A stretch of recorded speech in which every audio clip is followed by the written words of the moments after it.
Alors, quand on décide d'être journaliste au Mexique, on prend déjà un risque pour sa vie. Ça fait maintenant des années que ce pays est en proie à une criminalité absolument débordante. Et là, depuis le début de l'année, effectivement, on a cinq confrères et une consoeur qui sont tombés. Et c'est prendre un risque pour soi-même, et c'est aussi montrer à la profession qu'il va falloir arrêter de travailler comme journaliste. C'est ça le problème. Je suis vraiment en colère ce matin parce que depuis des années, on pointe du doigt ce pays qui a une nation politiquement assez faible, où la corruption est à tous les étages à tous les niveaux du pouvoir. Et je suis en colère pas contre les Mexicains, parce qu'il y a pas que le Mexique qui est dangereux dans le monde pour le journalisme. Je suis en colère que d'un point de vue international, il y a absolument rien de mis en place. Et ce que le programme de protection gouvernementale a eu quelques effets, il faut l'admettre. Il y a quelques années, on sait qu'il y a eu des journalistes qui ont pu échapper à la mort grâce à ce programme. Mais aujourd'hui, on voit bien que ça ne sert plus à rien et qu'il est temps de passer aux choses sérieuses, si je puis dire, parce que là, il en va de la vie de père et de mère de famille. Donc là, ça commence à bien faire. Je suis vraiment en colère, et je sais qu'on est en train toujours de travailler avec notre syndicat sur place, qui lui est complètement démuni face à cette flambée de violence, et notamment en 2022. Et nous, en tant que Fédération internationale des journalistes, on appelle maintenant depuis 3 ans les Nations Unies pour qu'ils mettent en place un système beaucoup plus efficace pour aider le gouvernement mexicain, notamment pour la sécurité des journalistes. Mais malheureusement, nos demandes restent lettres mortes. Et je suis là ce matin vraiment en colère, vraiment en colère. Je pense surtout aux familles et à nos confrères et consoeurs qui sont sur place, parce qu'une fois encore, ils travaillent dans des conditions terribles.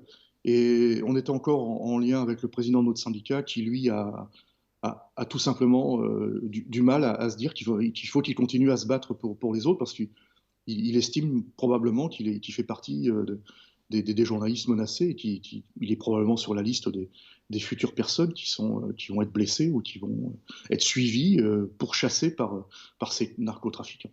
Quand un journaliste est trop curieux, qui veut essayer de comprendre un système pour informer tout simplement le public, il prend, de toute façon, il est à crédit. C'est-à-dire que sa vie est à crédit à partir de ce moment-là.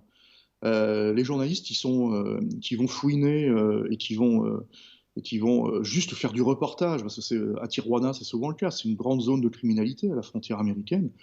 Ceux-là, ils prennent de toute façon un risque, parce qu'ils vont découvrir des choses, mettre en lumière tout un système lié au trafic de drogue, et notamment à la frontière entre ces deux pays.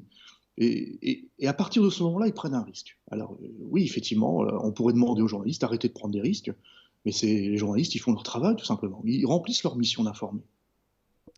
Moi, je suis pas là pour faire confiance au président, que ce soit au Mexique ou ailleurs. Je suis un journaliste, j'ai des faits devant moi.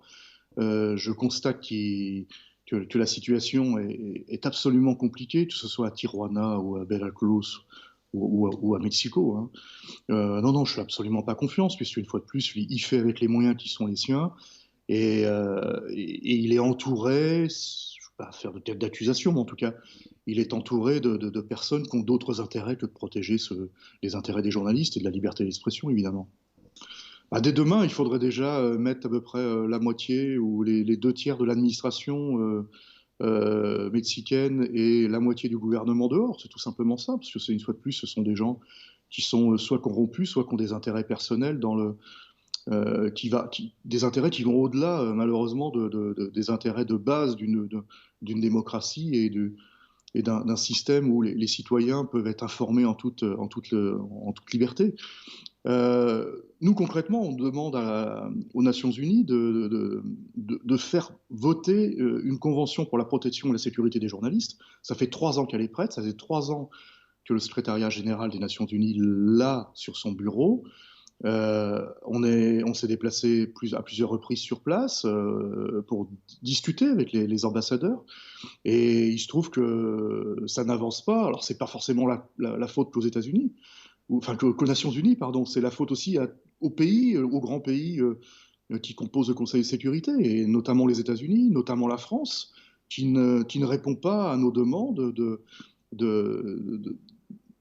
de ce besoin absolu de faire voter un texte international qui mettrait en place tout simplement un mécanisme. Je ne dis pas que ça va régler tous les problèmes, mais ça va mettre en place un mécanisme qui va aider les États les plus faibles ou les plus corrompus, parce qu'on a effectivement ça. Et donc, mais aujourd'hui, c'est lettre morte. J'ai encore écrit, pour tout vous dire, au président de la République française au mois de janvier sur cette question précise, puisqu'il a pris la présidence du Conseil de l'Union européenne, et je n'ai reçu aucune réponse à l'heure qu'il est. Donc, il y a un moment donné, il va falloir aussi que les politiques, et notamment les grands pays, comme on dit, ceux qui sont vraiment dans le Conseil de sécurité, ceux qui peuvent décider de faire voter une convention ou une résolution des Nations Unies, et qui se mettent autour de la table et qui discutent et qui prennent leurs responsabilités.